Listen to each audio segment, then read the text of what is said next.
So about a year ago, Filmic Pro has changed their pricing strategy from a one-time payment to a weekly subscription plan of $2.99, which has been the reason why I completely stopped using them.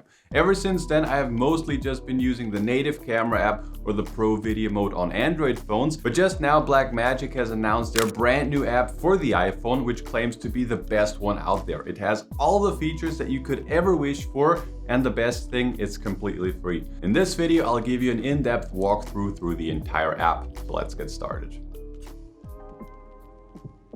Alright, so welcome back to the channel. In case you're new here, super glad to have you. My name is Julian, I'm the creator of Smartphone Filmmaking Pro, and on this channel we talk about making better videos using our smartphones. We talk about the filming process, the editing process, and soon we will also talk about the distribution and the monetization part of filmmaking. So in case that's interesting for you, make sure you hit that subscribe button. In case you're not familiar with Blackmagic, in the past they have been making high-end video and cinema cameras, and they also have software like DaVinci Resolve and so much more. But now they have released their first ever iPhone app, their first ever professional video app, and I think it is very, very exciting, and this might be my new go-to video app. In this video, I'll give you an in-depth breakdown. I'll walk you through the entire app, so let's get started. Alright, so if you open up the Blackmagic app for the very first time, this is what it looks like. You can see at the very right here, you have a bunch of different options. You have the camera mode, which is the one that I'm currently in. Then you have media. Here you can see everything that you have already shot.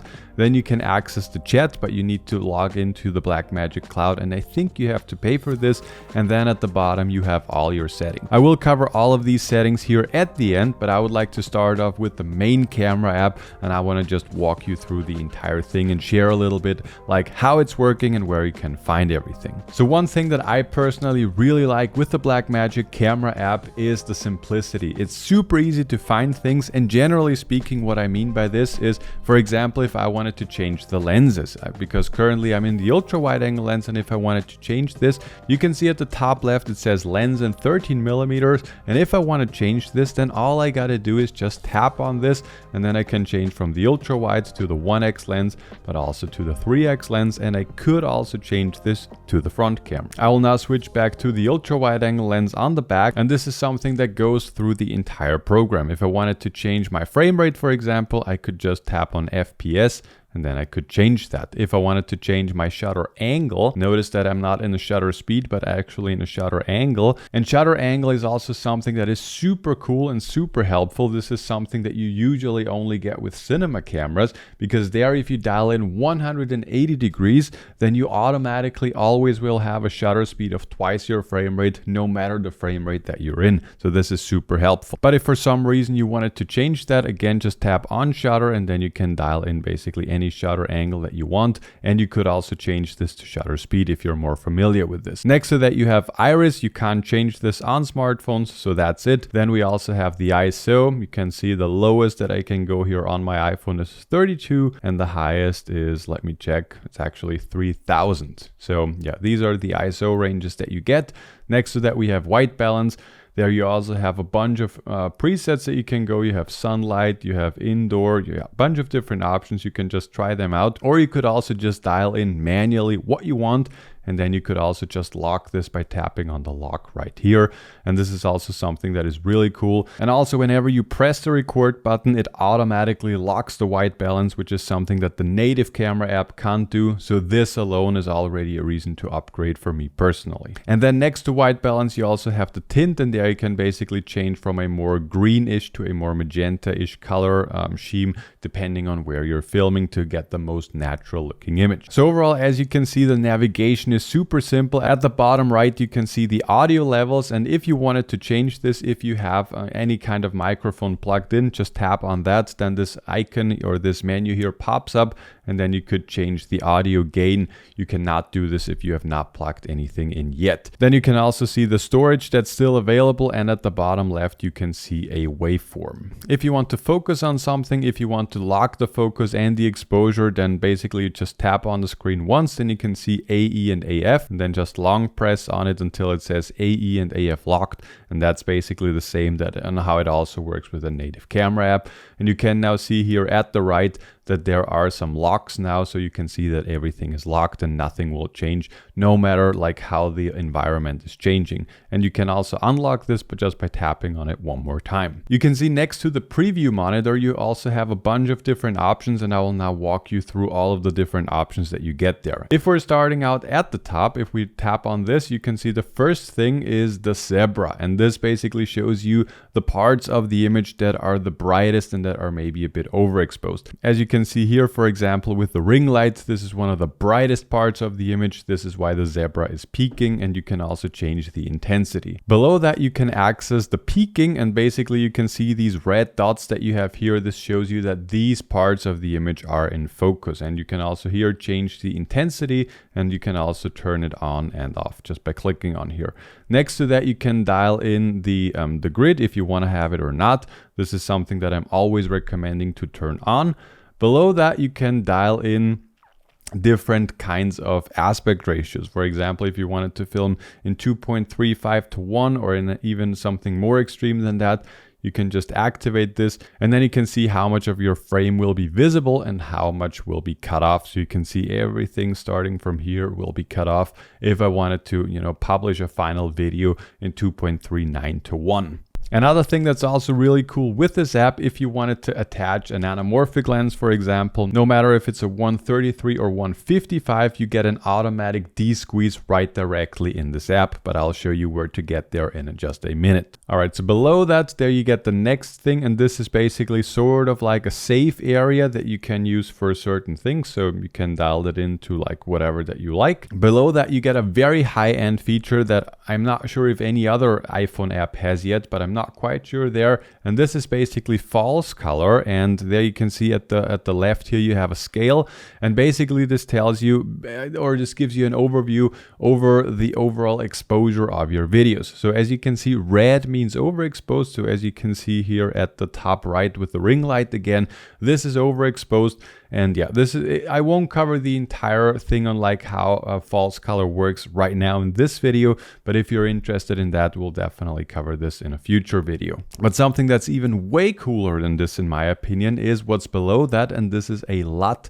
And this offers you basically to import any LUT that you want, and we do offer a LUT package, so in case you're interested in that, I will definitely link it down below. But basically you get a live preview of what your videos will look like with the LUTs that you have. So for example, right now I'm using the smartphone Filmmaking Pro Go-To LUT. This is a teal and orange LUT, and if you compare it like how it looks like with it turned on and off, you just get more contrast, more saturation, and this awesome teal and orange look.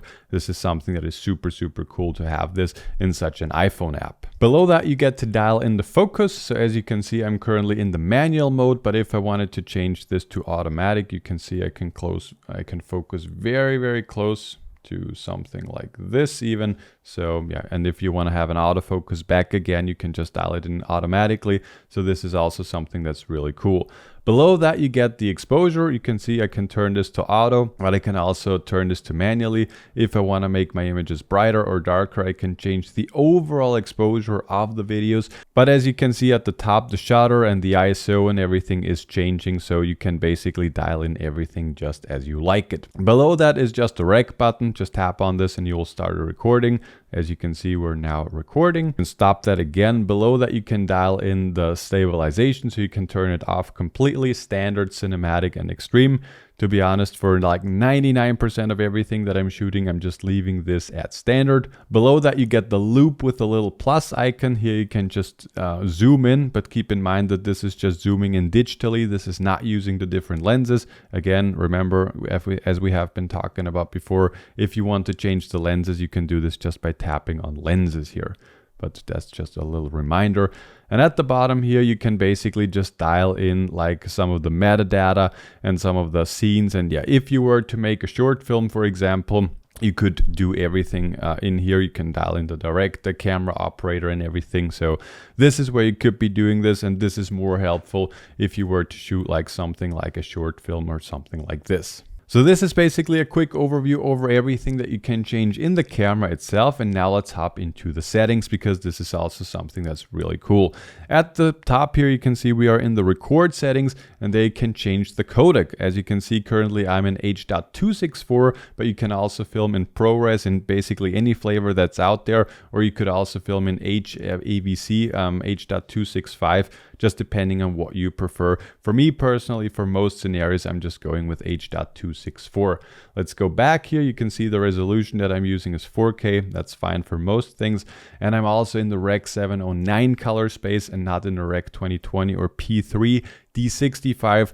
Because for online distribution and for distribution on social media, I just found that Rec. 709 works best and has the easiest workflow. Below that, you have 3 more settings that are not like super important. If you wanted to record a time lapse, you could activate this here. You have time code display. I always leave this at record run. And if media drops a frame, you can get an alert or not. But to be honest, I have not found any issues there. If we go down to camera, this is something that I have been showing you before. If you were shooting with an anamorphic lens, you could just get a desqueeze here, and you can basically tell the app if you were shooting with a 133 or a 155 lens. Just tap on this and then you will get the desqueezed image automatically. With all of the other settings below, like enable vertical video, lens correction, and so on, I have enabled all of them. You can basically just play around with them and see what works best for you.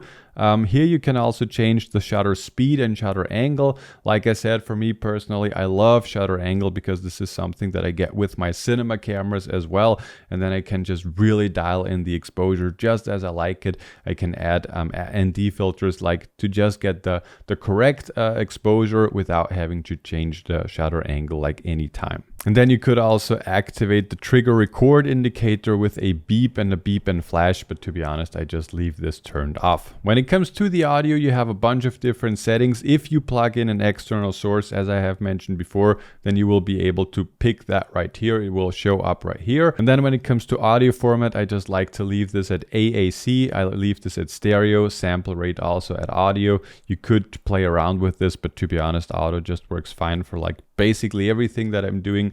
And the audio metering, also I like to keep this at -18 decibels. Below that, you can change the monitor settings. When it comes to the focus assist, as I have showed you before, we get these red colored lines. You can change this to basically colored lines and peaking.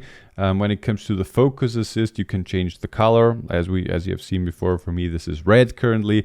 The guides opacity, you can also make them much more visible, because if you have noticed before, like with the guides with the 235:1, this was barely visible. So you could change that to 100%, for example. The guides color, basically I think all of these settings are, all of these other settings are pretty self-explanatory. If you were to use the Blackmagic Cloud and you were uploading your files directly to DaVinci, you could activate the upload status.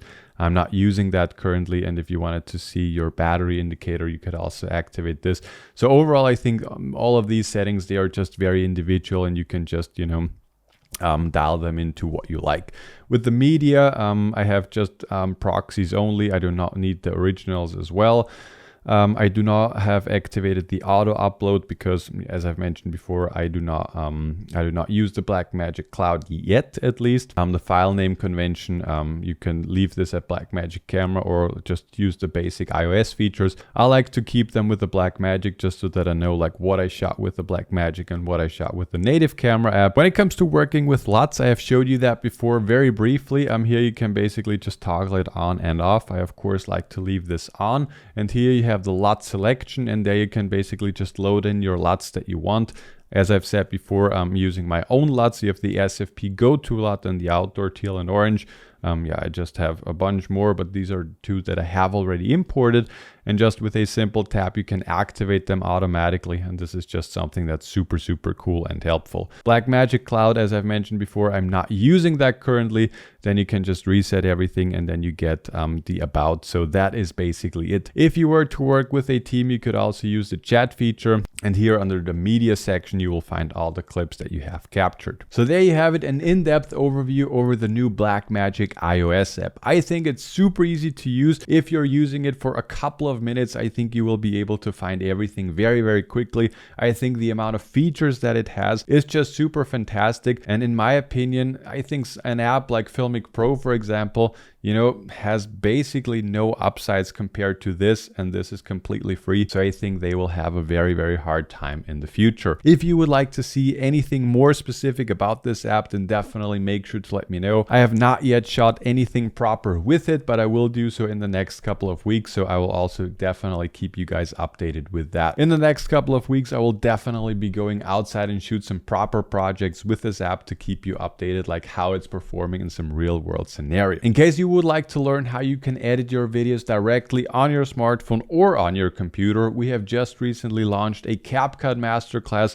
showing you step-by-step how to edit your videos in the fastest and easiest way possible to get the best results. So in case that's interesting to you, make sure to click the very first link below that like button. And if you have any more questions, make sure to let me know. And in case you have not seen the video where I'm showing you step-by-step how to edit your videos directly in CapCut with my 5-step method, then click this video over there. Thank you and bye-bye.